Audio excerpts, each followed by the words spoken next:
नमस्कार. हो, येतोय येतोय.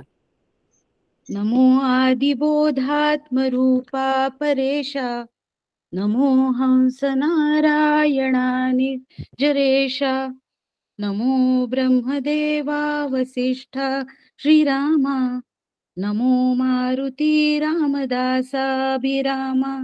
जय जय रघुवीर समर्थ. श्री गुरूंना वंदन. समर्थ रामदासांना वंदन. आपल्या दोन्ही आचार्य आदरणीय अलकाताई आणि आदरणीय माधुरीताईंना माझा साष्टांग नमस्कार आणि आपण सगळ्यांना अभिवादन. आजच्या सत्रात आता आपण 19व्या दशकातला तिसरा आणि चौथा समास अभ्यासणार आहोत. तिसरा जो समास आहे तो आहे करंट लक्षण निरूपणाचा. यात पुन्हा एकदा समर्थ त्यागलेच पाहिजेत असे दुर्गुण सांगतात.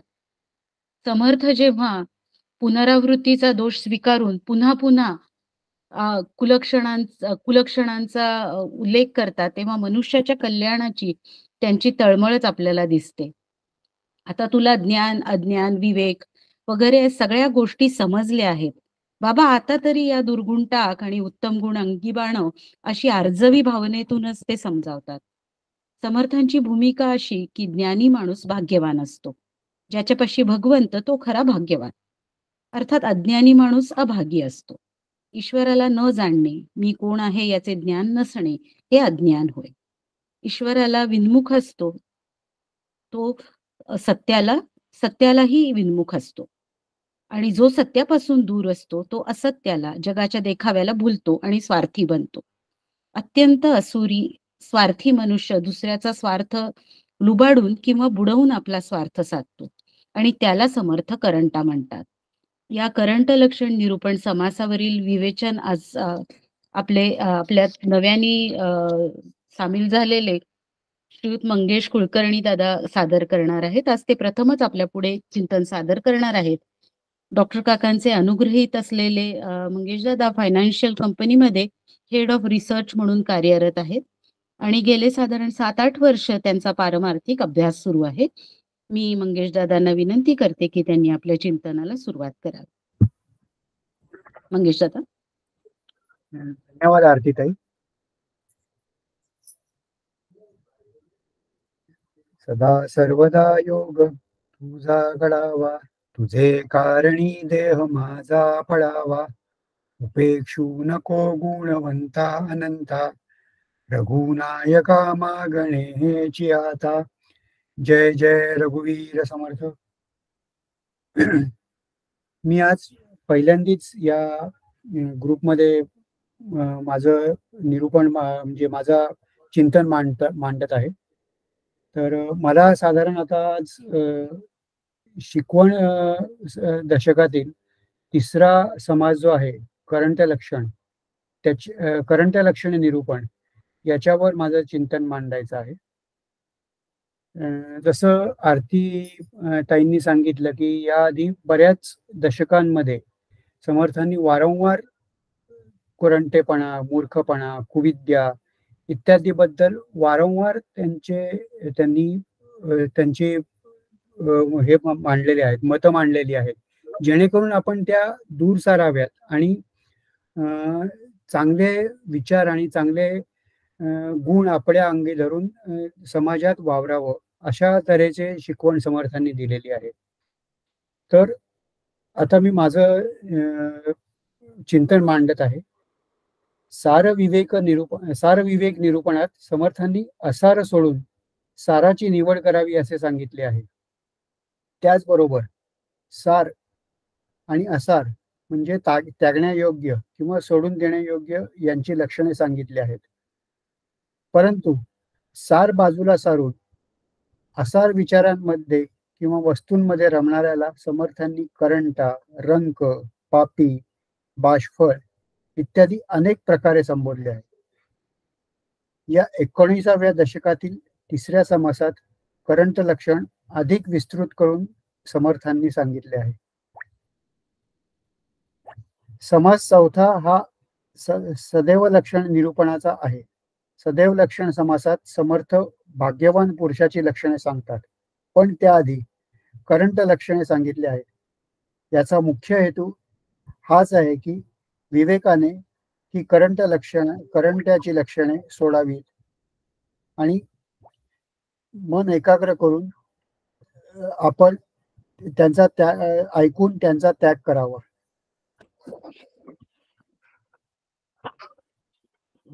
समर्थांनी करंट लक्षण सांगताना असे आहे की जेथे नाही उत्तम गुण ते करंटेपणाचे लक्षण, बहुतांची मने ते अवलक्षण सहजची जाणे. एकदम सोप्या शब्दात समर्थ म्हणतात, जेथे उत्तम गुण संपदा नसते तेथे करंटेपणा असतो. जे अनेकांना आवडत नाही ते अवलक्षण या करंट्यांच्या कृतीमध्ये असते. पुढे करंट्याबाबत अधिक विस्ताराने सांगताना समर्थ म्हणतात, करंट्याला आळस फार आवडतो, त्यामुळे तो काही मिळवण्याचे प्रयत्न करीत नाही. स्वतःच्या दैनंदिन चरितार्थासाठी तो गैरमार्गाचा वापर करतो. आळस हे करंट्याचे प्रामुख्याने लक्षण आहे असे समर्थ म्हणतात. करंटा मनुष्य आळसामुळे शरीराला त्रास तो आळसात निरर्थक हालचाली करीत असतो व सतत निद्राधीन असतो. असा आळशी माणूस नाना प्रकारच्या मनोरथात गुंग असल्याने त्याला काहीच साध्य होत नाही. आळसामुळे तो स्वतःच्या शरीराला जपून असतो, त्यामुळे सर्वत्र त्याची फजिती होते. आळसाबरोबरच करंट्याचे आणखी एक लक्षण म्हणजे तो आळसाने गैरमार्गाला लागून पापकर्मे करतो, त्यामुळे त्याला दुःख भोगावे लागून दारिद्र्यामुळे पापे वाढत जातात आणि हे दुष्चक्र सतत चालू राहते. मनाच्या श्लोकांमध्ये सुद्धा समर्थ म्हणतात, मना सर्वत्र पाप बुद्धी नको रे, मना सर्वथा पाप बुद्धी नको रे. कारण पापामुळे दुष्टबुद्धी आणि त्यामुळे पुन्हा पापकर्मे एकामागून एक येत असतात. पुढे समर्थ असे सुद्धा म्हणतात की मना पाप संकल्प सोडून द्यावा, म्हणजे पाप करण्याची इच्छा तिथल्या तिथे झटकून टाकावी. पापचक्रात अडकल्यामुळे करंटा थापेबाज आणि दुर्जन लोभी अशा लोकांची मैत्री करतो. आपल्या सभोवताली अशी माणसे जमवतो. त्याला चांगल्या लोकांमध्ये जायला आवडत नाही, पण तो घाणेरड्या लोकांमध्ये मन मोकळ्यापणाने वावरतो. जी कर्मे लोक आसार समजतात तीच कर्मे त्याला मनापासून आवडतात. असा पापी लहरी बेताल माणूस अनेकांचे नुकसान करतो. त्याच्या मनात पुण्यकर्मे मिळावे असे अजिबात येत नसल्यामुळे त्याच्या पापाचे क्षालन कशाने होईल असे समर्थ म्हणतात. त्याला भल्या माणसांची संगत आवडत नाही व स्वतःचा त्यामुळे तो स्वतःचा वैरी होतो. समर्थ म्हणतात, अशा मनुष्यास असा मनुष्य कोणाचाही आवडत नाही, त्याच्या सारखा पापी कोणी नाही. आळस आणि पापकर्मे याबरोबरच समर्थांनी करंट्यांची आणखी काही लक्षणे सांगितली आहेत. करंट हा सतत भ्रमिष्ठासारखा आकारण बरळत असतो. त्याला व्यवहार कळत नाही, म्हणजे लिहिणे, वाचणे, देणे घेणे, हिशेब ठेवणे इत्यादी येत नाही आणि हिशोब लक्षात सुद्धा राहत नाही. तो सतत चुका करत असतो. त्याच्या हातून सांडलबंड होते, वस्तू हरवतात. तो सर्वांची भांडणे उकरून काढतो. त्याची नजर चोरटी असते. तो इतरांची दगाफटका करण्यात पटाईत असतो. चोरी, वाटमारी आणि दुसऱ्याचे धन यावर त्याचं लक्ष असते. त्याला दूरदर्शित्व नसते व नीतीने न्यायाने वागणे आवडत नाही. आळशीपणामुळे त्याला उदरनिर्वाह करता न आल्यामुळे त्याचे शरीर खंगते. तो आपल्या ज्या मूलभूत गरजा असतात, जसे की अन्न, निवारा इत्यादी, अन्न, वस्त्र, निवारा इत्यादी सुद्धा स्वतः भागवू शकत नाही. करंट्या मनुष्याला कोणत्याही विषयाचे पूर्ण आकलन नसल्यामुळे आपले अर्धवट ज्ञान तो बरळतो. त्यामुळे त्याचा उथळपणा, नकलीपणा सर्वांना कळतो. अवलक्षणामुळे सर्वत्र त्याची फजिती होते. करंट्या माणसाने स्वहित लक्षात न घेता स्वतःशीच जणू वैरी धरतो. म्हणून समर्थ म्हणतात, उत्तम गुण समजावून घेऊन अवगुणांचा प्रयत्नपूर्वक त्याग करावा, यानेच मनासारखे घडून येईल. याकरिता समर्थांनी पुढील समरसामध्ये परमसुख देणारे सदैव लक्षण माणसाची लक्षणे सांगितली आहेत. जय जय रघुवीर समर्थ. मंगेश दादा, व्यवस्थित समासाचा आढावा घेतला तुम्ही. करंटपणाविषयी सांगताना मनाच्या श्लोकांचा आधार घेऊन पाप संकल्प वगैरे या ज्या सगळ्या संकल्पना आहेत त्या जरा अधिक मुद्दा तो तुमचा ठसवून सांगता आला. अवगुणांमुळे मनुष्याचा ह्रास कसा होतो अगदी व्यवस्थितपणे तुम्ही उलगडून सांगितलं. धन्यवाद. यानंतरचा जो आपला आजच्या अभ्यासासाठी दुसरा समास आहे तो आहे 19व्या दशकातला चौथा समास, म्हणजेच सदैव लक्षण निरूपणाचा. एकदा जन्माला आल्यावर आयुष्य संपेपर्यंत जगावंच लागतं. मग ते उत्तम प्रकारे जगावं आणि सगळ्यात महत्वाचं म्हणजे तसं जगणे माणसाच्या स्वाधीन आहे असं समर्थ ठामपणाने सांगतात. जे सर्वोत्तम आहे त्याची प्रचिती ज्या जीवनात येते ते उत्तम जीवन होय. आत्मस्वरूप सर्वोत्तम आहे. अर्थात ज्या जीवनात आत्म्याचा जास्तीत जास्त आविष्कार होतो ते उत्तम जीवन होय. सतत प्रगती करणे आणि इतरांना प्रगती करण्यास मदत करणे हे उत्तम जीवनाचे मुख्य अंग. अज्ञानी माणसाला प्रथम त्याच्या अज्ञानाची जाणीव करून देणे आणि नंतर ज्ञानाच्या क्षेत्रापर्यंत नेऊन सोडणे हे उत्तम जीवनाचे दुसरं अंग. आनंद म्हणजे तृप्ती, समाधान. प्रत्येक माणूस दुःख नाहीसे करण्याचा उपाय केले वाचून राहत नाही. पण काही दुःखे अशी असतात की ती व्यक्तींच्या प्रयत्नांनी दूर होत नाहीत. अशा दुःखांनी हैराण झालेल्या स्त्री पुरुषांना शक्य ते सहाय्य करून त्यांचे दुःख कमी करण्याचा प्रयत्न करणे हे उत्तम जीवनाचे सर्वात महत्वाचे अंग आहे. शारीरिक दुःखापेक्षा मानसिक दुःखे अधिक हानी करतात आणि म्हणूनच भय, चिंता, क्लेश इत्यादी नाहीसे करणे अधिक मोलाचे ठरते. सत्पुरुषच हे करू शकतात. श्री गुरुच माणसाला आधार आणि धीर दोन्ही देऊ शकतात. अशाच उत्तम गुणांनी युक्त असलेल्या सत्पुरुषांचेच वर्णन जणू या समासात समर्थांनी केलेले दिसतंय. यावरील विवेचन सादर करणार आहेत मंगेशदादांच्या पत्नी सौ वैशालीताई कुलकर्णी. याही डॉक्टर काकांच्या अनुग्रहित आहेत. त्या MCA झालेल्या आहेत. 2016ला अनुग्रहानंतर सातत्याने त्यांचा अभ्यास सुरू आहे. शिवाय त्या ज्ञानेश्वरी दासबोधावर त्यांनी प्रवचने देखील केलेली आहेत. मी वैशालीताईंना विनंती करते की त्यांनी आपल्या चिंतनाला सुरुवात करावी. वैशालीताई. जय जय रघुवीर समर्थ. सगळ्यांना नमस्कार करते आणि आजच्या चिंतनाला सुरुवात करते. सदैव लक्षण हे त्या समासाचं नाव आहे आणि दशकाचंच नाव आहे शिकवण. समर्थे समर्थ करावे या पद्धतीने सामर्थ्यवान पुरुष स्वतःचाच फक्त उद्धार न करता समाजाचाही उद्धार कसा करू शकतो याचं चित्र त्यांनी या समासामध्ये उभं केलेलं आहे. आणि ते गुण संपादन करण्यासाठी आपल्याला शिकवणीच्या दृष्टीने त्यांनी हा समास लिहिलेला आहे. समर्थ असं म्हणतात की जेव्हा म्हणजे फक्त एकाच व्यक्तीचं जे प्रगती होते त्या प्रगतीच्या पलीकडे जाऊन त्याच्या आधारावर एखादी व्यक्ती समाजाचा कसा उद्धार करू शकते याच्यामध्ये खूप काय म्हणतात त्याला डिटेल्ड इन्साइट मिळेल अशा पद्धतीने त्यांनी इथे सांगितलेलं आहे. तो महंत जो आहे, जो सदैव लक्षणाचा एक आदर्श त्यांनी उभा केला, त्याच्यात त्यांनी असं म्हटलंय की ही व्यक्ती स्वतःच्या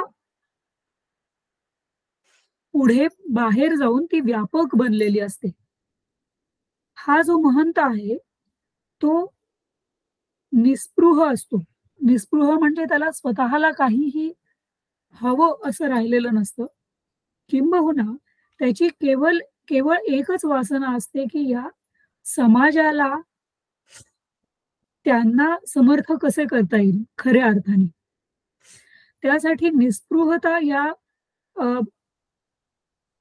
काय म्हणतात त्याला, या आधारावर, त्याच्या या गुणावरती बाकीची पूर्ण त्यांची ही गुणसंपदा उभी असते.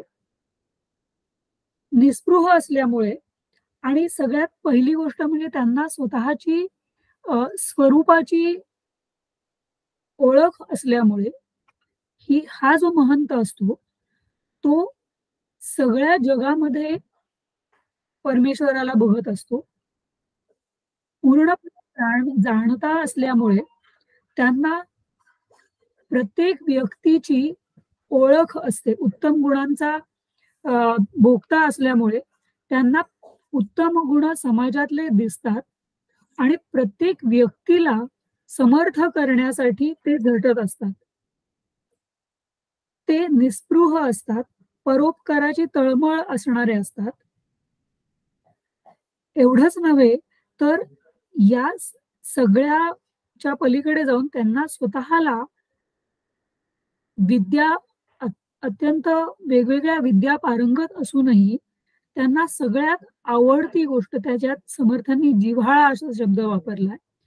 आत्मविद्येचा त्यांना जिव्हाळा असतो. याचा अर्थ असा की त्यांना स्वरूपाची ओळख असल्यामुळे आणि ते स्वरूपच ते सगळ्यांमध्ये बघत असल्यामुळे त्याच्याकडे लक्ष ठेवून ते व्यावहारिक पद्धतीने अत्यंत चातुर्याने लोकांमध्ये अशा पद्धतीने वावरत असतात की सगळ्यांना ज्यांची जी निकड आहे ती पूर्ण करणारे असतात.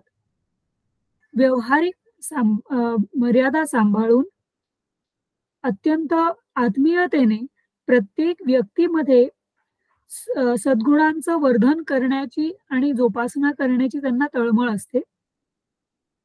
अशा व्यक्तीला पूर्णपणे उत्तम गुणांची जाणीव असल्यामुळे त्यांना जर काही कारणाने दूषणं मिळाली तर स्वतःची देहबुद्धी त्यांच्याकडे नसल्यामुळे, त्यांना देहबुद्धी नसल्यामुळे त्यांना त्या निंदेचा काही फरक पडत नाही.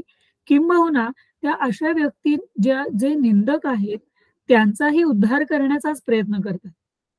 या समासामध्ये अशा व्यक्तीला किती पद्धतीने सामर्थ्य असतं आणि ते सामर्थ्य ते लोकांमध्ये कशा पद्धतीने जोपासू शकतात याची उदाहरणं त्यांनी काही विशेषणांमध्ये दिलेली आहेत.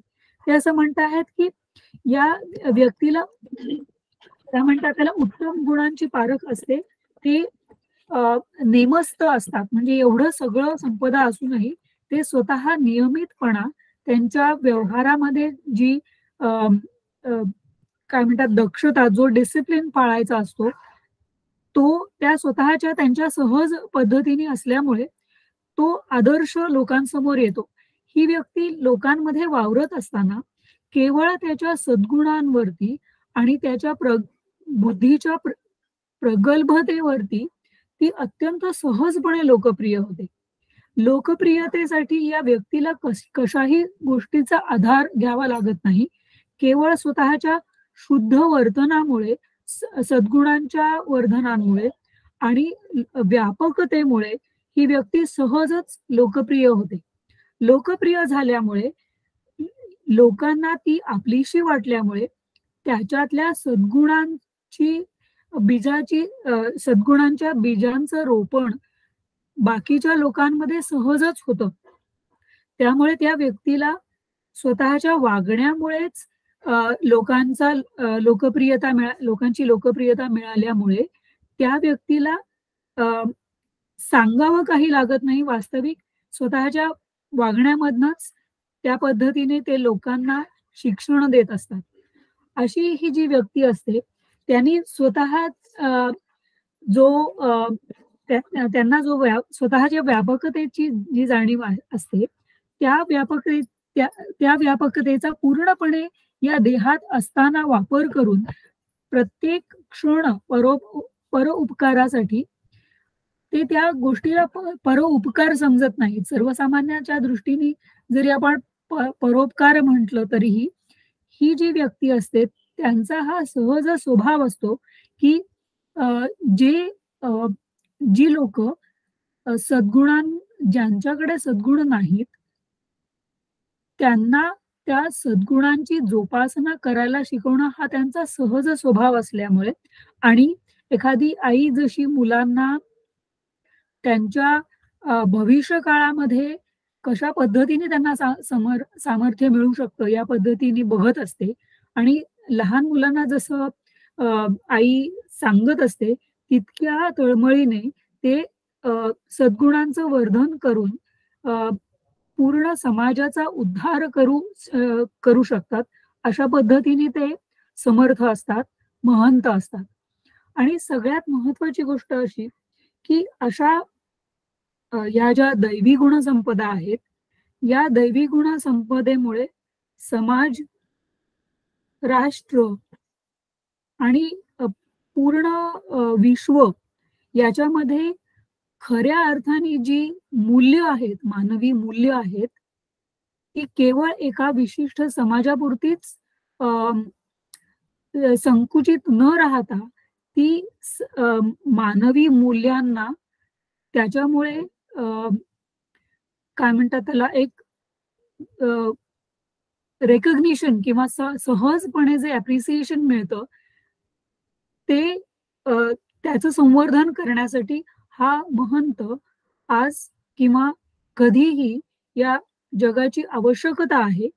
या पद्धतीने समर्थांनी खूप मोठ्या दृष्टिकोनातून हा शिकवण दशकामधला चौथा समास सदैव लक्षण हा अभ्यासू प्रत्येक व्यक्तीसाठी आणि त्यातून प्रत्येक व्यक्तीने अशा स्तरावर कसं स्वतःचं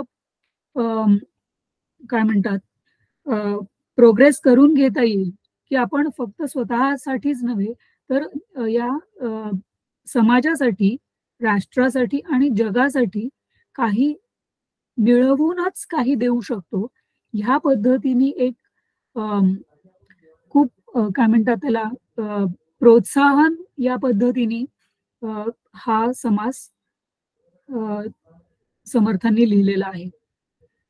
आणि त्याच्यामध्ये काही गोष्टी त्यांनी अशा पद्धतीने लिहिलंय की सगळ्यांची अंतःकरण सांभाळणारा म्हणजे जेवढा व्यापक हा महंत आहे तो तितकाच सूक्ष्म देखील आहे आणि प्रत्येकाचं मन सांभाळणारा आणि त्यातून तो प्रत्येक व्यक्तीला एखाद्या नवनीताप्रमाणे म्हणजे आपण कसं म्हणतो की प्रत्येक क्षणी नवीन असं वाटणारा कितीही वेळ जरी तो एखाद्या व्यक्ती बरोबर असेल तरी प्रतिक्षणी तो माणूस नवीन वाटतो.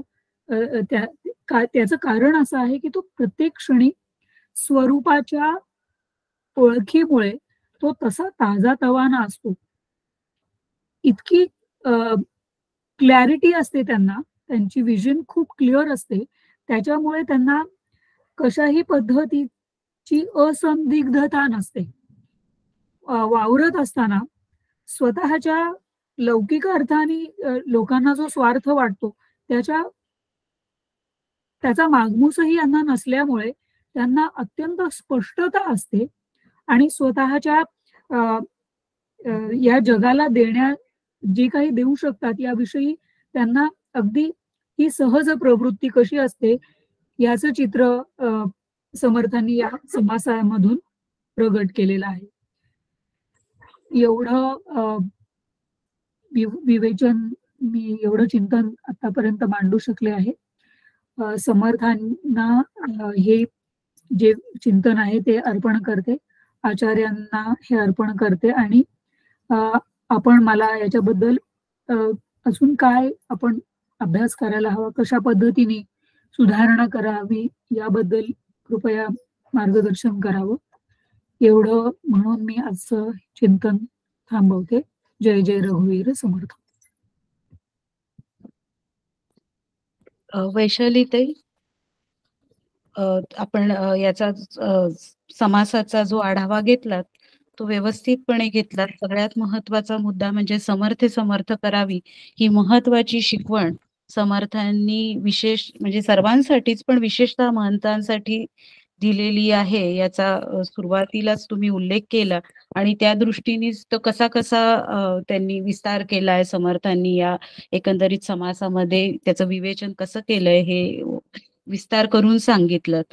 व्यावहारिक तारतम्य राखत समाजाच्या सर्व अंगांनी म्हणजे सामाजिक, पारमार्थिक अशा सगळ्या याच्यावरती उद्धारासाठी जे सत्पुरुष झटतात ते त्यांना कशा पद्धतीने त्यांना साधता येतं, त्यासाठी कोणते गुण आवश्यक आहेत, त्याविषयीचा त्या गुणांचा विषयीचा उहापोह नीटपणे सादर केलात. धन्यवाद. यानंतर मी आपल्या आचार्यांना विनंती करीन की या दोन्ही समासांवर त्यांनी मार्गदर्शन करावं. आधी माधुरीताईंना विनंती करते की त्यांनी आपलं चिंतन मांडावं. माधुरीताई. जय जय रघुवीर समर्थ. मला वाटते अंतरीत्वा वसावे, तुझ्या दासबोधासित्वा बोध व्हावे. अपत्या परिपाववी प्रेमग्रासा, महाराज या सद्गुरु रामदासा. जय जय रघुवीर समर्थ. परमपूज्य डॉक्टर काका सद्गुरु यांना साष्टांग नमस्कार करते. समर्थांना साष्टांग नमस्कार करते. आदरणीय अलकाताईंना नमस्कार करते आणि सर्व साधक मंडळींना विनम्र अभिवादन करून चिंतनाला आपण प्रारंभ करूया. आजचे दोन्ही समास जे काही आहेत, करंट लक्षण निरूपण आणि सदैव लक्षण निरूपण. बऱ्याच वेळा हा विषय समर्थांनी आधी सुद्धा दासबोधात मांडलेला आपल्याला लक्षात येतो आणि हे मांडण्याचं कारण एकच आहे की समर्थांना संपूर्ण समाज जो आहे तो सुशिक्षित व्हावा, सुसंस्कारित व्हावा, हा त्यांचा ह्या दासबोध लिखाणा पाठीमागचा उद्देश तर एक आहेच आहे. आणि त्या दृष्टिकोनातून दासबोधाचं वाचन केल्यामुळे आत्ता जसं वैशालीताईंनी सुद्धा सांगितलं की व्यक्तिगत त्याचबरोबर कौटुंबिक, सामाजिक, राष्ट्रीय आणि वैश्विक अशा सगळ्या प्रकारची उन्नती जी काही आहे किंवा प्रगती जी काही आहे, टप्प्याटप्प्याने आधी स्वतःची व्यक्तिगत प्रगती करायची आहे. व्यक्तिगत करता करता मग समाजात राहून सामाजिक प्रगती आपल्या आपल्या परीने आपल्याला जेवढं काही सांगता येईल तशा पद्धतीने ती करण्याचा प्रयत्न करायचा आहे. सामाजिकतेबरोबरच मग म्हणजे कौटुंबिक आधी त्याच्या आधी कुटुंब व्यवस्था सुद्धा छान राहिली पाहिजे, चांगली राहिली पाहिजे. सगळ्यांचे संबंध निस्वार्थ बुद्धीने प्रेम करण्याचे असले पाहिजेत. आणि असं सगळं जर का हळूहळू होत गेलं तर सामाजिक स्थिती सुद्धा जी काही आहे, प्रत्येक कुटुंब जर अशा पद्धतीने बदलत गेलं तर सामाजिक स्थिती सुद्धा तशा प्रकारची व्हायला फारसा वेळ लागणार नाही. आणि समर्थांचा हा आग्रह या ठिकाणी आपल्याला दिसतो. मंगेश कुलकर्णींनी करंट लक्षण निरूपण या समासामध्ये छान पद्धतीने विषय मांडलेला होता. त्या समासाला पूर्णपणे न्याय देण्याचा प्रयत्न मंगेश दादा कुलकर्णी यांनी केलेला आहे. करंट आणि सदैव लक्षण. आता हे करंट लक्षण का म्हणून आहे तर समर्थांना त्या ठिकाणी आळस, दुश्चितपणा आणि निद्रा या 3 गोष्टी ज्या आहेत त्या समर्थांना त्या ठिकाणी अजिबात सुद्धा आवडत नाही. साधारणतः आपण असं बघतो की संतांना साधारणतः चीड नसते किंवा संत आग्रही नसतात, पण समर्थ काही बाबतीत त्यांना चीड येते. म्हणजे जेव्हा आपण अशा प्रकारच्या आळसावरचे किंवा करंट लक्षणाबद्दलचे समाज वाचतो तेव्हा त्यांना हा चीड येण्याचं कारण एवढंच आहे की हा समाज अजून सुद्धा बदलत नाही आहे, इतके वेळा सांगून सुद्धा ते लक्षात येत नाही आहे. आणि म्हणून त्यांना चीड कशाची आहे तर आळसाची चीड आहे, दुश्चितपणाची चीड आहे आणि निद्रेची चीड आहे. परमपूज्य डॉक्टर काका एकदा बोलताना असं म्हणाले होते की समर्थांच्या सज्जनगडावरती आळस जो काही आहे किंवा दुश्चितपणा जो काही आहे तो वाऱ्याबरोबर थोडासा सुद्धा फिरकताना दिसणार नाही. अर्थात म्हणजे समर्थांचं जे काही सांगणं आहे ते सज्जनगडच्या लोकांनी बरंचसं ते काहीच केलेलं आहे तर पुष्कळसं ते आचरणात आणलेलं आहे. आणि आचरणात आणल्याचा परिणाम म्हणून तिथे एवढसा सुद्धा काय आहे दुश्चितपणा म्हणा किंवा आळस म्हणा, आपण पाहतो की केवढाली कामं ते गडावरची लोक कशी करत असतात. आणि नुसतं एक जण एका विषयात तरबेज आहे असं नाही, तर एखादा तबलेवाला नाही आला, एखादा पेटीवाला नाही आला तर तिथली लोक म्हणजे ही इतर कामं करून सुद्धा सेवेकरी जी आहेत तर कोणी तबला वाजवतंय, कोणी म्हणजे कुठेही कोणाचंही कशामुळे अडेल अशा प्रकारचं सर्वगुण संपन्न व्यक्तिमत्व तयार व्हावं हा या ठिकाणी समर्थांचा उद्देश आहे. आणि त्या दृष्टिकोनातून साधा आहे की करंट लक्षण असलेला माणूस जो आहे तो प्रपंचातही अयशस्वी ठरतो आणि मग तो परमार्थातही अयशस्वी ठरणार. कारण जे गुण आपल्याला प्रपंचामध्ये आवश्यक असतात तेच गुण समर्थ सांगतात की तेच गुण आपल्याला परमार्थामध्ये सुद्धा प्रगती करायला त्या ठिकाणी सहाय्यभूत ठरतात. आणि त्या दृष्टिकोनातून विचार जर केला तर म्हणून समर्थ इथे भाग्यहीन कोणाला म्हणावं, करंटा कोणाला म्हणावं, की ज्याला सगळं काही समजत आहे, तो सगळं काही जाणतोय पण जाणून सुद्धा जो वागू शकत नाही असा मूर्ख आणि पडत मूर्ख जो काही आहे तर तो करंट लक्षणात मोडणारा आहे. कारण आपण यापूर्वी सुद्धा हे मूर्खांची लक्षणं किंवा पडत मूर्खांची लक्षणं, आता सगळ्यांना सगळं काही वाचता येत आहे, सगळेजण सुशिक्षित आहेत, पण सुशिक्षित असून सुद्धा आपल्या अंतःकरणातल्या अवगुणांना जेव्हा ते सोडत नाहीत, जेव्हा ते त्या ठिकाणी तशा प्रकारचा आळस काय किंवा दुश्चित्तपणा काय किंवा निद्रा काय या गोष्टी ज्यांना अतिशय आवडतात आणि ते लोक मग साहजिकच त्या ठिकाणी काय ठरतात तर करंट ठरतात. सगळं काही जाणून बुजून दुर्योधनाचं एक वक्तव्य आहे, ज्ञानामी धर्मम नचमे प्रवृत्ती आणि ज्ञानामी अधर्म्यम नचमे निवृत्ती. तो धर्म म्हणजे काय जाणतो आहे आणि अधर्म म्हणजे काय हे पण तो जाणतोय, पण धर्माच्या बाबतीत त्याची प्रवृत्ती होत नाही आणि अधर्माच्या बाबतीत त्याची निवृत्ती होत नाही. म्हणूनच तो कशामध्ये मोडतो तर जो अशा पद्धतीने धर्माच्या बाबतीत काय नाही तर जागरूक नाही, धर्माप्रमाणे तो जो वागू शकत नाही आणि सातत्याने आपला वेळ केवळ व्यर्थ घालवतो आहे, तर तो माणूस हळूहळू प्रपंचात तर करंटा ठरतोच ठरतो, पण तो परमार्थातही करंटा ठरतो. आणि दोन्ही दृष्टिकोनातून समर्थांनी हा दासबोध आपल्याला की त्याला प्रपंचातही पूर्णपणे तो यशस्वी असला पाहिजे आणि त्याचबरोबर परमार्थातही त्याला यश संपादन करता आलं पाहिजे. आणि यासाठी समर्थांनी अशा प्रकारचे समास जे काही आहेत ते या दोन्ही याची सांगड, प्रपंच आणि परमार्थाची सांगड समर्थांनी घातलेली दिसते. आणि म्हणून प्रपंचामध्ये जर का अशा पद्धतीने दुश्चितपणा किंवा आळस किंवा करंट लक्षणांनी युक्त माणूस असेल तर मात्र तो आपली स्वतःचीच हानी करून घेतो. आणि म्हणून त्याला एका ठिकाणी समर्थांनी आत्महत्यारा अशा प्रकारचा शब्द सुद्धा वापरलेला आहे. आणि स्वतःची आत्महत्या म्हणजे सगळ्या प्रकारचं बळ असताना सुद्धा, तशा प्रकारची विवेक शक्ती असताना सुद्धा आणि तशा प्रकारचं ज्ञान सामर्थ्य सुद्धा त्याच्याजवळ असताना सुद्धा तो कशाचाही वापर करत नाही आणि तो व्यर्थ आपला वेळ घालवतो. या दृष्टिकोनातून समर्थांना तो प्रापंचिक दृष्ट्या सुद्धा मग काय होऊ शकत नाही, तर यश संपादन करू शकत नाही. आणि अशा माणसाला त्या ठिकाणी समर्थ करंट असं सांगताहेत. साहजिकच ही करंट लक्षणं त्यागण्यासाठी आम्हाला समर्थांनी सांगितलेली आहेत. काही वेळेस समर्थ आपल्याला कठोर झालेले दिसतात. आपण याच्या आधीच्या समासात सुद्धा तो विचार आपला आलेला आहे की एक वेळ दगड परवडला, पण दगडापेक्षा सुद्धा असा माणूस जो असतो तर तो, कारण समर्थांनी म्हटलेलं आहे की त्या दगडाला जर का खपल्या काढल्या त्याच्या आणि त्याचं जर का मूर्ती त्यातनं तयार करायचा प्रयत्न केला आणि जो नको आहे तो भाग जर टाकून दिला तर त्या दगडातून सुद्धा सुंदर मूर्ती घडवल्या जाते. पण हा करंट माणूस जो आहे, करंट लक्षणांनी युक्त असलेला माणूस जो आहे तो मात्र त्या ठिकाणी त्याला कितीही सांगा, काहीही करा, पण तो स्वतःमध्ये काही बदल करू शकत नाही.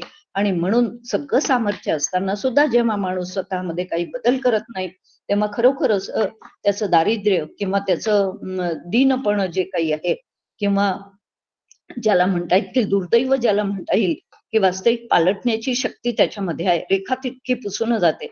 समर्थांची ओवी आम्हाला माहिती आहे, पण ती रेखा पुसण्याचं सामर्थ्य आपल्यामध्ये आहे आणि ते सामर्थ्य फक्त वापरण्याची गरज आहे, पण त्याचा वापर आपण करत नाही. आपल्याजवळ असलेला वेळ, आपल्याजवळ असलेली शक्ती, आपल्याजवळ असलेलं ज्ञान या सगळ्या दृष्टीने जेव्हा माणूस उत्तम प्रकारे विचार करेल आणि हे सगळं करंट लक्षण सोडून देण्याचा सातत्याने प्रयत्न करेल, तो निश्चितपणे तो प्रपंचात तर यशस्वी होईलच होईल, पण परमार्थही त्याला हस्तगत व्हायला फारसा वेळ लागणार नाही. हे समर्थ या करंट लक्षणातून आपल्याला सांगताहेत. पुढची काही लक्षणं समर्थांनी जी सांगितलेली आहेत त्यातली एक ओवी अतिशय प्रसिद्ध आहे आणि ते असं म्हणताहेत की सातत्याने आपल्या वाणीवर आपला ताबा असावा, शब्द सांभाळून बोलेना, आवरिता आवरेना. आता हे जे काही आहे की सगळं, कारण त्याच्या आधीच्याच समासामध्ये समर्थांची एक ओवी येऊन गेलेली आहे की ते म्हणतात की जगामध्ये जगन्मित्र जिव्हेपासी आहे सूत्र.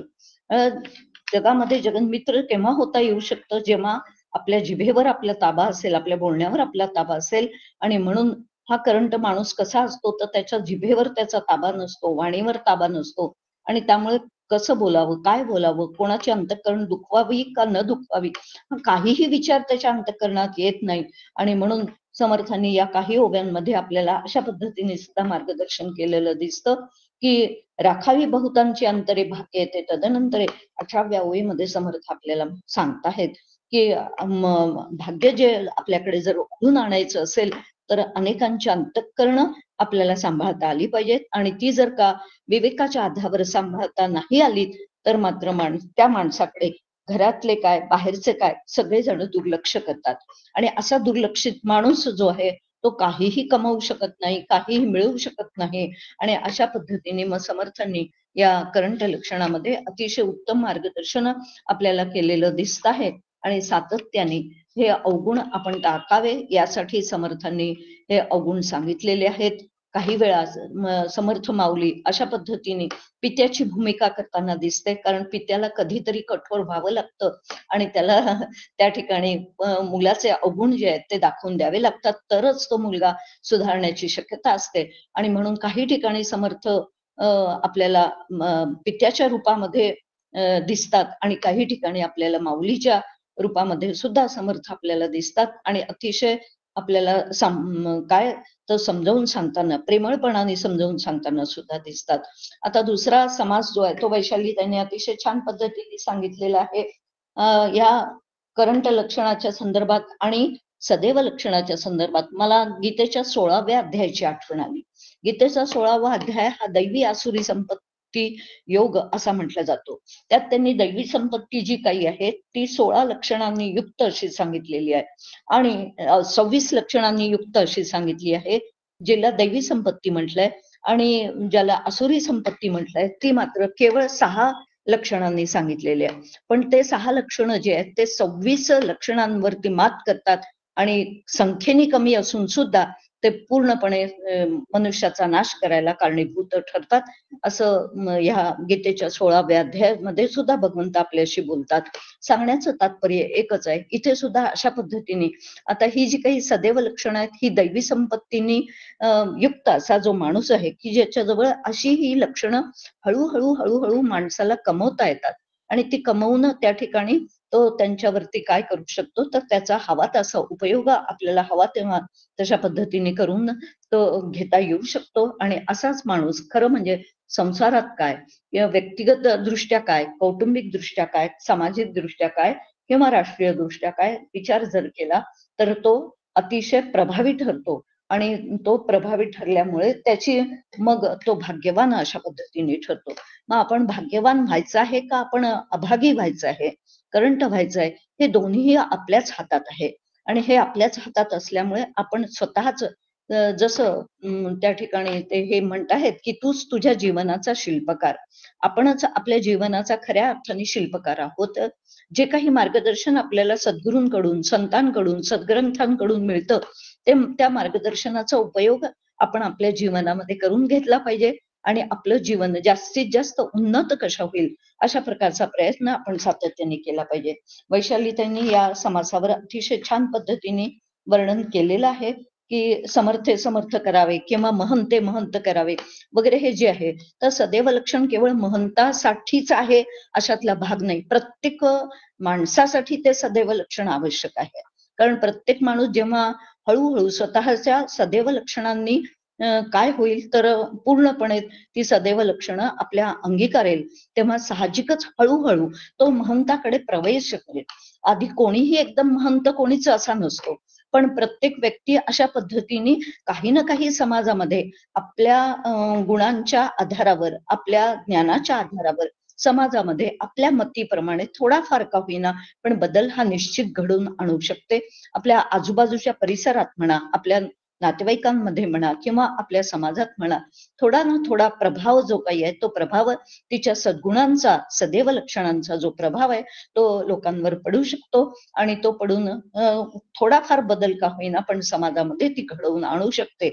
अगदी पूर्ण त्या पात्रतेला उतरलेली एखादी महंत व्यक्ती अशी असू शकते की जी संपूर्ण समाज, जसं समर्थ स्वतः आणि समर्थांचे अनेक शिष्य आपण पाहतो की कसे तयार झालेले होते आणि त्या दृष्टिकोनातून त्यांनी कशा पद्धतीने संपूर्ण समाजाला बदलण्याचं काम केलं. ज्यांना भक्ती हवी आहे त्यांना भक्ती दिली, ज्यांना ज्ञान हवं होतं त्यांना ज्ञान दिलं, ज्यांना कर्माबद्दलची चाड होती त्यांना कर्माबद्दलचा उपदेश केला, अंतःकरणामध्ये वैराग्य निर्माण कसं होईल याविषयीचा उपदेश केलेला आहे. तर सांगण्याचं तात्पर्य आहे, पण स्वतःच्या व्यक्तिगत जीवनापासून याची सुरुवात, सदैव लक्षणाची सुरुवात जर का आपण आपल्या जीवनामध्ये करायला सुरुवात केली तर निश्चितपणे ती लक्षणं जसजशी आपण अंतःकरणात रुजवू, ती जसजशी आपल्या अंतःकरणामध्ये पूर्ण बिंबवल्या जातील तसतसे हळूहळू त्याची प्रगती जी काही आहे, आणि अशी व्यक्तीच खऱ्या अर्थाने समाजामध्ये काही प्रभाव टाकू शकते किंवा तिचा प्रभाव पडू शकतो. तिचा प्रभाव टाकण्याचा उद्देश नसतो, पण तिच्या बोलण्याचा परिणाम असा सहजच होऊन जातो की लोक तिच्या बोलण्यामुळे प्रभावित होऊ शकतात. आणि म्हणून अत्यंत बाबासाहेब बेलसरांनी या दासबोधाच्या प्रस्तावनेमध्ये जे काही 7 गुण दिलेले आहेत ते 7 गुण अतिशय आवश्यक असे सदैव लक्षणाचे सांगितलेले आहेत. त्यात त्यांनी मृदू भाषा सांगितली, सगळ्यांचं अंतःकरण सांभाळणं हे सांगितलं, मनापासून अंगी असलेली नम्रता आणि लीनता सांगितली. तर चौथी गोष्ट त्यांनी सांगितली ती म्हणजे कोणाचंही कधीही कोणतंही कार्य उणं न पडू देता त्याला आपण धावून जाता आलं पाहिजे. की कुठे आपल्याला दिसतंय की इथे उणं पडताय तर तिथे आपणहून कोणी न म्हणता आपण धावून जाऊन तिथे जर का आम्हाला मदत केली तर पुष्कळ माणसं त्या ठिकाणी मग अडल्या नडल्याला आपल्याला सुद्धा कामात येऊ शकतात. पण स्वतः आधी तिथे स्वतःची झिजण्याची तयारी पाहिजे आणि तेही निस्पृहता अंगी बाणून ते सगळं काही करता आलं पाहिजे.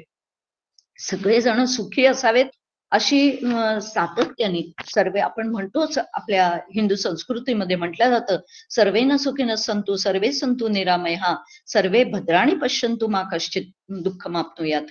आणि म्हणूनच समर्थ सुद्धा या ठिकाणी आपल्याला अनेक ओव्यांमध्ये असं सांगतात की दुसऱ्याचे दुःख दुःखवे, दुसऱ्याच्या दुःखे दुःखवे, दुसऱ्याच्या सुखे सुखावे, अवघेची सुखी असावे ऐसी वासना. सातत्याने सगळेजण सुखी असावेत, सगळ्यांचं दुःख हलकं व्हावं, सगळ्यांनी हळूहळू सुखरूपतेच्या मार्गाला लागावं, हा जो काही विचार आहे हा विचार या ठिकाणी आपल्या स्वतःच्या व्यक्तिगत जीवनात तर तो आधी सांभाळलाच पाहिजे. पण त्याचबरोबर आपण मग जेव्हा समाजात मिसळतो तेव्हा समाजात सुद्धा तशा पद्धतीने आपल्याला थोडं आपापल्या परीने मार्गदर्शन जे काही आहे आणि तेही कोणी विचारल्यानंतर ते करता येऊ शकतं. महंती मिळवायची नसून महंती ही सहज चालत येणारी एक बाब आहे. आणि त्या दृष्टिकोनातून अशा पद्धतीने जर सदैव लक्षणांचे सगळे परोपकार सातत्याने आपल्या अंतःकरणात असला पाहिजे. आपण एखाद्याची श्रद्धा ढळते आहे असं जर पाहिलं तर ती श्रद्धा वाढवण्यासाठी आपल्याला नेमकं काय करता येईल, कशा प्रकारच्या त्याला गोष्टी सांगता येतील आणि त्याच्यातला जो देवाविषयीचा भाव ढळून चाललेला आहे, काही संकटांमुळे म्हणा, काही आपत्ती आल्यामुळे म्हणा, एखादा माणूस खचून जातो आणि अशा खचून गेलेल्या माणसाला मनाने धीर देण्याची अत्यंत आवश्यकता असते आणि त्याचा देवावरचा विश्वास जो डळमळीत झालेला असतो तो पुन्हा कशा पद्धतीने प्रस्थापित होईल, प्रतिष्ठित होईल याची काळजी आपण घेऊन जर का त्या माणसाला तशा पद्धतीने थोडासा काही गोष्टी सांगून किंवा काही कशा पद्धतीने विचार सांगून जर आपण त्याला वळवतो तर हळूहळू अशी जी काही भावापासून ढळलेली म्हणजे भगवंत आहे यापासून ढळलेली जी माणसं असतात त्यांना सुद्धा आपण धीर देऊ शकतो. परोपकार म्हणजे अगदी पैसेच जाऊन दिले पाहिजेत असं नाही, तर चांगले विचार जे आहे ते आपल्याला सातत्याने सगळ्यांमध्ये शेअर करता आले पाहिजे आणि ते चांगले विचार, संतांचे विचार, सद्गुरूंचे विचार, ह्या ग्रंथाचे विचार जे आहेत ते आपल्याला लोकांपर्यंत पोहोचवता आले पाहिजे आणि लोकांपर्यंत पोहोचवून त्या ठिकाणी त्यांना विचारशील करणं हे सुद्धा एक परोपकाराचीच ही काय आहे तर भूमिका आहे.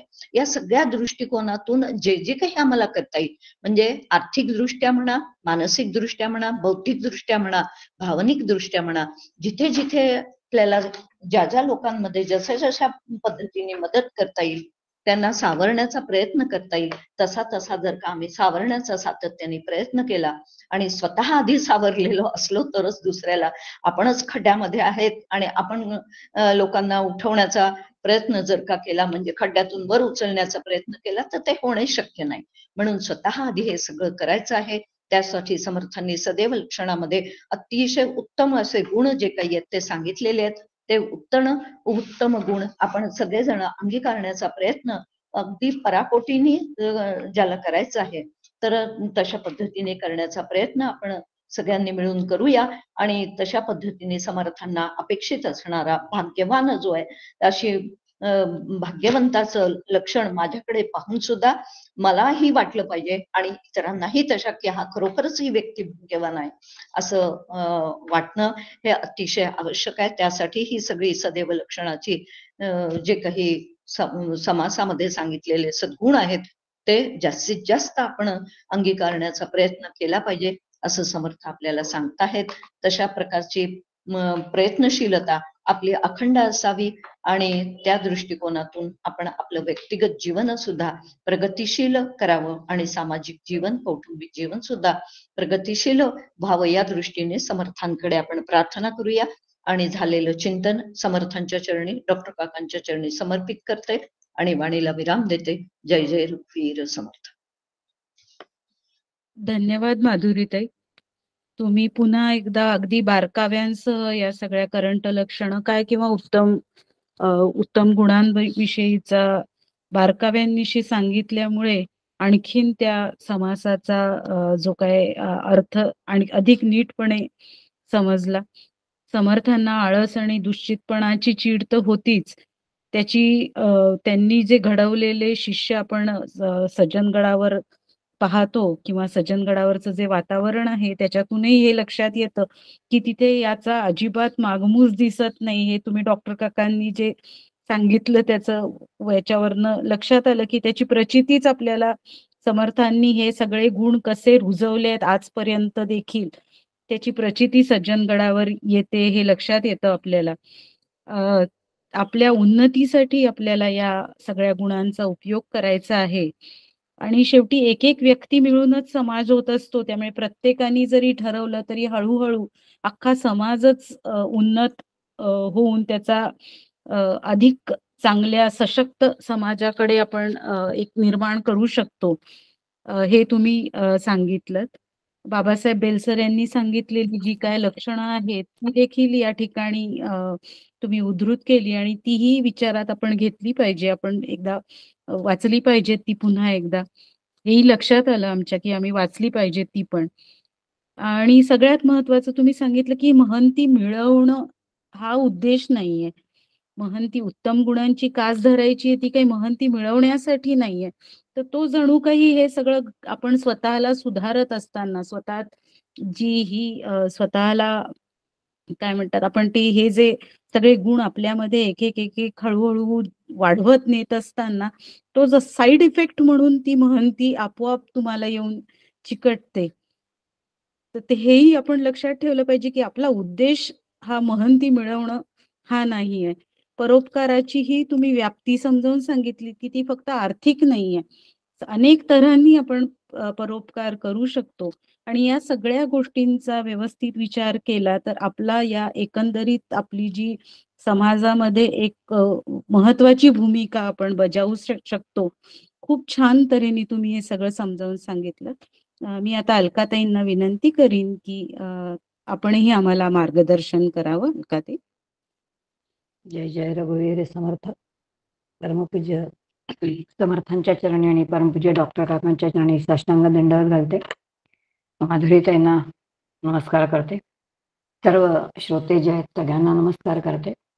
खूप चिंतन झालेलं आहे कारण मंगेशने पण खूप छान सांगितलं, वैशालीने अतिशय छान आढावा घेतला आणि माधुरीताईने पण सविस्तर आढावा दोन्ही समासांचा घेतलेला आहे.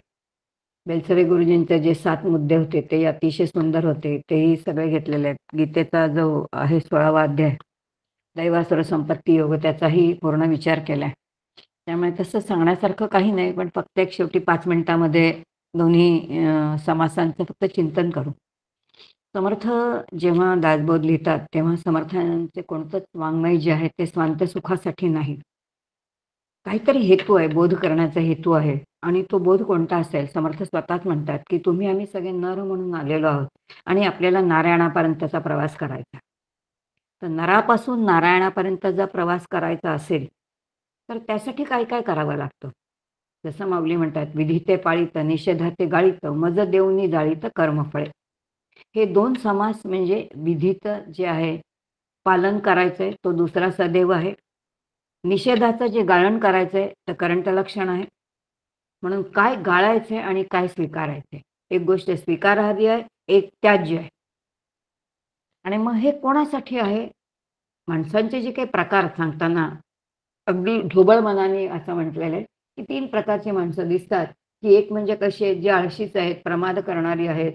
काही कोणत्याही प्रकारचं प्रयत्न न करता फुकट बसेल तितकं जागेवर असेल माझं हरित देईल खाटल्यावर अशी वृत्ती जिथे असते, ती दानव वृत्ती आहे. काही चुका आहेत, काही प्रमादातून घडतायत, काही चांगलं सुद्धा आहे. म्हणून 50% चांगलं आहे, 50% वाईट आहे. असं कोण आहे? तर मानव आहे. आणि याच्या उलट जिकडे सगळं काय आहे, तर सगळे सद्गुण आहेत आणि जिथे सद्गुण आहेत, तिथे सुख, शांती, समाधान सगळंच आहे. ते देव आहेत. आणि म्हणून दानव, मानव आणि देव असे 3 जर प्रकार सरळ समोर असले, तर समर्थ वर्णन करतायत पहिले जे आहेत करंट लक्षण ते सगळं दानवांचे आहेत. कारण तिथे सगळेच दुर्गुण आहेत. मग तिथून कुठेतरी आपल्याला मानवापर्यंत यायचंय आणि मानवातून आपल्याला कुठेतरी देवत्वापर्यंत जायचंय आणि म्हणून पुढचा समाज जो आहे तो सदेव लक्षण. आता सदेव लक्षण याचा अर्थ चांगल्या देवांची लक्षणं जी आहेत ती तीच आहेत. आणि म्हणून या ठिकाणी जे काही गाळायचंय, निषेध आहे ते सांगितलेलं आहे. त्याची यादीच्या यादी दिलेली आहे. आणि ती यादी देताना समर्थांनी खूप छान म्हटले, की जिथे अंधार गेला, की प्रकाश येणारच आहे, दुसरं काहीच करावं लागत नाही. तसे दुर्गुण जसे काढायचा प्रयत्न करतो, अंतःकरणाची शुद्धी जसजशी होत जाईल, तसतसं सद्गुण तिथे प्रगटच असणार आहे. आता एक उदाहरण दिलं माधव त्यांनी, खूप छान उदाहरण दिलं. तोच दृष्टांत मी पुढे नेते. समर्थ म्हणतात, मूर्ती दगडामध्ये आहेच, काही करावं लागत नाही. नको ते भाग काढून टाकले, की मूर्ती तिथेच आहे. त्याच्यासाठी वेगळं काहीच करावं लागत नाही. पण नको ते भाग काढून टाकले पाहिजे. मग आपल्या स्वभावामध्ये, अंतरंगामध्ये जे दुर्गुण आहेत, ते काढून टाकणं जे आहे, म्हणून नरापाचा नारायणापर्यंतच्या प्रवासामध्ये जे टाकून देणं आहे, ते करंट लक्षण आहे. आणि मग यासाठी समर्थ म्हणतात माणसाचे 2च प्रकार आहेत. एक म्हणजे विवेकी माणूस, दुसरा म्हणजे अविवेक. करंट आहे जो तो अविवेकी आहे आणि जो सदैव लक्षणवाला आहे तो विवेकी आहे. कारण त्याची सगळीच कृती विवेकी आहे. मग आता विवेकी लोक जे आहेत, अविवेकी आहेत त्या अविवेकांची यादी दिलेलीच आहे. त्यांनी काय-काय करायचंय? मुळामध्ये की जे तुमचं आमचं जीवन धर्म, न्याय, नीतीने बंदिस्त असलं पाहिजे, तेच तिकडे नाहीये. समर्थांनी ओवी खूप सुंदर वापरली. समर्थ म्हणतात, "दीर्घ सूचना सुचेचिना, न्याय नीती हे रुचेना, पर अभिलाषेची वासना निरंतर."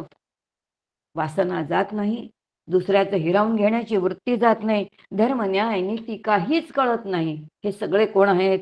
हे सगळे करंटे आहेत. असे जे करंटे असतील, तर त्यांचा नारायणापर्यंतचा प्रवास अतिशय अवघड आहे. कोणाशी मैत्री करायचं ते कळत नाही. राखावी बहुतांची अंतरे, भाग्य येते धनंतरे. ही समर्थांची अतिशय आवडीची ओवी. सगळ्यांचं मन राखावं. मन ही जर भगवंताची विभूती असेल, तर कोणाचंही अंतःकरण दुखवू नये. पण इतकं साधं सुद्धा आपण लक्षात घेत नाही. कोणाचं अंतर्मन राखत नाही आणि जर असं ऐकत नसो, तर तो माणूस अविवेकी समजला पाहिजे. जर समर्थांना आवडतच नाही. विवेकाच्या बाबतीत समर्थांचा दृष्टांतच इतका सुंदर आहे. "परनाळी उचलूनी पाहावे, जीवसृष्टी विवेके चाले. मानुष होनी भ्रमले काय म्हणूनी." पानावरची अळी सुद्धा विवेकाने चालते, तर माणसासारखा माणूस विवेकाने का चालत नाही? समर्थांना प्रश्न पडलेला आहे. आता इथे लक्षात येईल, की समर्थ पुन्हा म्हणतायत, की जसं आधी समर्थांची एक सुंदर ओवी आहे, की जो सकल मूर्खामादी मूर्ख कोण असेल, तर ज्याला स्वतःचे अवगुण हेच काय वाटतात, तर ते गुण वाटतात. तोच धागा परत समर्थांनी घेतला आणि समर्थ म्हणतायत, "स्वये आपण असं कळेना, शिकवले ते ऐकेना." असा जर असेल, तर ह्याला करंटाशिवाय दुसरं काय म्हणणार? आणि अनुमानाचं ज्ञान समर्थांना मान्यच नाही. जे करंटे आहेत ते अनुमानाने अंदाजाने काहीतरी बोलतात. समर्थांना निसंशय असणारं ज्ञान पाहिजे. असं वाटतंय, असं असेल, हे समर्थांना मान्य नाही. ते सगळं त्यांनी उडवून दिलेलं आहे. आणि यासाठी पुण्य मार्ग जर पाहिजे असेल तर मन स्वाधीन केलं पाहिजे. मन स्वाधीन करणं म्हणजे शमदम जे आहेत ते साध्य केलं पाहिजे. आणि मग शमदम साध्य जर असेल तर साहजिकच आपलंच आपल्या वाणीवरती ताबा पाहिजे, आपल्याच आपल्या इंद्रियांवरती ताबा पाहिजे, मनावरती ताबा पाहिजे. हा सगळा विचार समर्थ सांगतायत. आणि मग याच समासामध्ये सगळी अवगुणांची, कारण ते पण लक्षण आहे. पण एक ओवी समर्थांनी परवडीची दिली आहे, ती म्हणजे काही नेमकपणा आपुले. ज्याच्याकडे नेमकेपणा आहे, बहुत जनासी कळू आले. हे असं जर लोकांना कळलं, की बाबा एखाद्या व्यक्तीमध्ये खूप चांगले काही गुण आहेत बरं का, तर मग तो मात्र माणूस सगळ्यांना मान्य होतो. पुन्हा आपण लक्षात घेतलं पाहिजे, की हा बोध जेव्हा समर्थ करतायत, तो त्यांच्या महंतांसाठी, त्यांचे सगळे महंत टीनेजर, अत्यंत युवा तरुण आहेत. त्यांच्यासाठी सांगितलेलं आहे. आणि यासाठी सगळं आत्मज्ञान सांगून झालं. अंतर्देव निरूपण म्हणजे काय? आधीच्या समासात सांगितलं शेवटी. अंतर्देव, खरा देव काय आहे? थोरला देव काय आहे? समजून घ्या. पण त्याचं जर समग्र ज्ञान व्हायचं असेल, तर कर्माला पर्याय नाही. आणि कर्माला पर्याय नाही म्हणजे सदाचरणाला पर्याय नाही. आणि मग सदाचाराचा पर्याय नसेल तर अवगुण त्यागताच आले पाहिजेत आणि उत्तम गुण जाणून घेतले पाहिजेत, उत्तम गुण अंगीकारले पाहिजेत. परमपूज्य डॉक्टर काकांनी दासबोध चिंतनीमध्ये खूप छान हा विचार मांडला. ते म्हणतात, साधू, कुत्र, मांजर, पोपट यांच्याकडे सुद्धा जर चांगले गुण असले तर आपण त्या प्राण्यांची खूप काळजी घेतो आणि त्यांना पाळतो. पोपट गोड बोलत असेल तर त्याला पाळतो आणि त्याला छान फळं खायला देतो. कुत्रा जर अत्यंत प्रामाणिक असेल तर त्याची इतकी काळजी घेतो, त्याला गाडीतून फिरवतो. याचा अर्थ प्राण्यांच्या ठिकाणी जर सद्गुण असतील तर त्याची जर दखल मानवजात घेत असेल, तर माणसाकडे असणाऱ्या सद्गुणांची दखल काय ईश्वर घेणार नाही का? ईश्वराने जर आपल्या कार्याची दखल घ्यावीशी वाटत असेल तर सद्गुण अंगीकारले पाहिजेत. आणि म्हणून करंट लक्षण टाळलं पाहिजे, हे पहिल्यांदा सांगितलं. आणि मग ते टाळल्यानंतर आता पुढे काय आहे, तर अत्यंत परमसौख्यदायक, अतिशय आनंद स्वरूप असं असणार आहे, की आता काय, तर सदैव लक्षणे, याचा अर्थ देवाचीच लक्षणं आहे. आता देवाची लक्षणं म्हणजे नरापासून नारायणापर्यंतचा प्रवास, जसं मावशी केळकर म्हणतात, जगी आला असं माणूस म्हणून, जाताना जा देव होऊनी, तुझीच करणे ठरविले तुझ्याला रावण वा श्रीराम.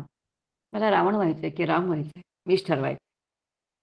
मग आता कोणती कोणती सगळी गुणसंपदा जी आहे ती मला आत्मसात करायची आहे. तर देवाची जी जी उत्तम लक्षणं आहेत ती सगळीच्या सगळीची यादीच्या यादी समर्थ तिथे दिले. आणि ती देताना पुन्हा त्या ठिकाणी विद्या दिल्यात, कला दिल्यात. आत्मविद्या जी आहे ती आत्मविद्या असलीच पाहिजे, कारण देवाचं ते स्वरूप आहे. आणि म्हणून आत्मविद्येच्या विषयी जिव्हाळा असणं, याचा अर्थ अखंड आत्मविद्येविषयी प्रेम असणं, हे असलं पाहिजे. वाणीचं पुन्हा नम्रता दिलेलेच आहे. न्याय, नीती, भजन, मर्यादा, हे सगळे गोष्टी समर्थ त्या ठिकाणी दिल्या आहेत. आणि हे सगळं देताना आता लक्षात येईल, की जेव्हा समर्थ आपल्याला सांगतायत, की एकतर आपण काय करतो, की शरीराची आपण खूप काळजी घेतो आणि शरीर शृंगारतो. ते शरीर किती सुंदर दिसेल असं विचार करतो. पण 15व्या ओवीमध्ये समर्थ म्हणतात, उत्तम गुणे शृंगारेला. अंतरंग माझं जितकं शृंगारलं जाईल, तितकं माझं व्यक्तिमत्व कसं होईल, तर अत्यंत उत्तम होईल. मग सगळा चौरंगाने चहू बाजूनी त्याचा विकास आहे. शारीरिक विकास आहे, आंतरिक आहे, मानसिक आहे, आत्मिक आहे, सामाजिक आहे, राजकीय आहे, सगळा विकास असा त्या ठिकाणी होणार. मग यासाठी काय केलं पाहिजे? म्हणून मग कर्म केलं पाहिजे, म्हणून कर्मविधी केला पाहिजे. उपासना विधी पर्याय नाही, ज्ञानविधीला पर्याय नाही, वैराग्याला पर्याय नाही. आता हे सगळे परवडीचे नेमकेपणाने काय घ्यायचंय समर्थ सांगतात. आणि हे सगळं घेताना लक्षात येईल, की आपल्याला सद्गुण जे आहेत ते सगळे आत्मसात करायचे आहेत. आणि ते आत्मसात आपल्यासाठी तर सांगतातच आहेत समर्थ, पण मुळामध्ये ते त्यांनी महंतांना सांगितलेले आहेत, लक्षात घ्या. जसे महंती मिळवायचे नाही, पण समर्थांनी महंत नेमलेच आहेत ना, त्यांची जे काही युवा मंडळी आहेत त्या सगळ्यांना त्यांनी ठेवलेलं आहे. आणि मग या ठिकाणी पुन्हा समर्थांची जी अतिशय आवडीची ओवी आहे, की सगळ्यांकडे सम बघणं आहे, की जे जे आपल्याला मिळालेलं आहे ते सर्वांना मिळालं पाहिजे, हा विचार तिथे आहे. आणि मग शेवटी समर्थ खूप सुंदर सांगते, जितुके उत्तम गुण ते समर्थांचे लक्षण. समर्थ श्रीरामाला समर्थ म्हणायचे. आणि म्हणून समर्थ म्हणतायत की माझ्या श्रीरामाचे उत्तम गुण आहेत. माझा श्रीराम हाच काय आहे तर तो मोक्षपाणी सद्गुरू आहे. त्याच्यापाशी सगळं आहे आणि म्हणून त्याच्याकडेच त्या सद्गुणांची मागणी करायची. कारण देव गुरु कसे आहेत तर निर्दोष आहेत आणि निर्दोष असणारे ते जेव्हा आपण सदोष असतो तेव्हा आपल्याला निर्दोष होण्यासाठी त्यांच्या चरणीच जावं लागतं आणि त्यांच्या चरणी गेल्यानंतर आपण त्यांच्यासारखे निर्दोष होतो. आता ही कमावण्याची आहे. आपण बरेच वेळेला लौकिकातला सगळा विकास घडतो. म्हणून राधाकृष्णांचं एक सुंदर वाक्य आहे. ते असं म्हणतात की काय माणसाने स्वतःचा विकास करून घेतला. माणूस पक्ष्यासारखा आकाशामध्ये विहार करायला लागला. तो माशासारखा सागराच्या तळापर्यंत पोहोच जायला लागला. त्यांनी सगळ्या विद्या आत्मसात केल्या निसर्गाच्या, पण माणूस त्याचं माणूसपणच विसरला. माणसाने माणसाशी कसं वागावं, जिथे प्रेम हा स्थायी भाव असावा, आत्मा अरे रसोवई सहा, हेच कुठेतरी विसरलेलं आहे. आणि महापुरुष संत श्रीराम हे सगळे आत्मस्वरूप आहेत, प्रेमस्वरूप आहेत आणि प्रेमस्वरूप असलेल्या त्या समर्थांचे रामाची लक्षणं म्हणजे हे सगळे सद्गुण आहेत आणि त्या सद्गुणांची यादी समर्थ देत आहेत. म्हणजे ते त्यांच्या सद्गुरूंच्या यादी गुणांची यादी देत आहेत. आता ते सद्गुण त्यांची उपासना करणं आणि ते आपल्यामध्ये उतरवणं ही उपासकाचं काय आहे, उपासना असली पाहिजे. फलश्रुती तेव्हा होईल आणि तशी ती फलश्रुती समर्थांनी तुमच्या आमच्याकडून करून घ्यावी. यासाठी समर्थांनी हे सगळं सांगितलेलं आहे आणि म्हणून 2 समाज जे आहेत, विधी ते पाळीत, निषेधा ते गाळीतलं. पहिला निषेध काय आहे ते करंट लक्षण आणि विधी काय पालन करायचे, काय घ्यायचे ते सदैव लक्षण. एवढा विचार या ठिकाणी समर्थांच्या कृपेने सांगितला. सगळे विचार समर्थांच्या चरणी परमपूज्य डॉक्टर काकांच्या चरणी समर्पित करते आणि या ठिकाणी थांबते. जय जय रघुवीर समर्थ. हरि ओम तत्सत. खूप छान अलकाताई, खूप धन्यवाद. समर्थांचं वाङ्मय जे आहे त्याचा मूळ उद्देश जो आहे की नरापासून नारायणापर्यंतचा प्रवास आपल्याला करायचा आहे आणि त्यासाठीच विधी ते पाळीत, निषेधा ते गाळीत, ते काय काय नेमकं काय गाळायचं, काय काय स्वीकारायचं याविषयीचं विस्तृत भाष्य या दोन्ही समासात आहे ते तुम्ही सांगितलं. ते सांगतानाच दानववृत्ती, मानववृत्ती आणि देववृत्ती याविषयीचा जो काय तुम्ही उहापोह केला तो खूप छान सांगितलं तुम्ही. दुर्गुण काढता काढता आपोआपच एकानी दुसऱ्याची जागा घेतली जाते. दुर्गुण निघाले की सद्गुण आपोआपच त्यांना उजाळा मिळतो आणि ते आणखी उजळून निघतात हेही सांगितलं. त्याच्यानंतर आणखीन एक काय म्हणतात क्लासिफिकेशन थोडक्यात की विवेक आणि माणसं कशी असतात, विवेकी आणि अविवेकी, हे एक पुन्हा त्यातले 2 भाग झाले माणसांचे आणि मग त्याच्यात माणसं कशी वागतात, कसं वागावं आणि कसं वागू नये याविषयी पुन्हा हा उहापोह आहेच. याच्यात की आपल्याला जे समर्थांचं दैवत आहे किंवा समर्थांचे गुरु जे आहे त्या रामासारखं होणं हे अपेक्षित आहे समर्थांना आणि ते जर गुण आपल्याला ते बाणायचे असतील तर त्यासाठीचे दोष आधी घालवून टाकले पाहिजे आणि ते उत्तम गुण धारण केले पाहिजेत आणि हीच आमच्यासारख्या साधकांसाठी ही उपासना आहे हे आपण सगळेच लक्षात ठेवूया आणि त्या दृष्टीने आपण प्रयत्न करूया आपले दोष घालवण्याचा आणि जास्तीत जास्त उत्तम गुणांची कास धरून त्याला वृद्धिंगत करण्यासाठी त्यांना जोपासण्यासाठी सगळे मिळून प्रयत्न करूया आणि आम्हाला तशी बुद्धी समर्थ देतील अशी त्यांच्याकडे आपण प्रार्थना करूया आणि इथे थांबूया. मी मृणालला विनंती करते की शेवटचा श्लोक घ्यावा. मृणाल. हो घेते. भावी पूर्ण कृपा गुरो मजवरी प्रार्थित भावे तुला वारी सर्व अरिष्ट निलया संमोहतो वारला अज्ञानांधजनासी मुक्त करुणी शांती परी बैसवी विनती भक्ती तुझी हवी. जय जय रघुवीर समर्थ. सद्गुरु समर्थ रामदास स्वामी महाराज की जय. महारुद्र हनुमान की जय. श्रेष्ठ गंगाधर स्वामी महाराज की जय. राजाधिराज प्रभु रामचंद्र महाराज की जय. सद्गुरुनाथ महाराज की जय. जय जय रघुवीर समर्थ. जय जय रघुवीर समर्थ. जय जय रघुवीर समर्थ. रघुवीर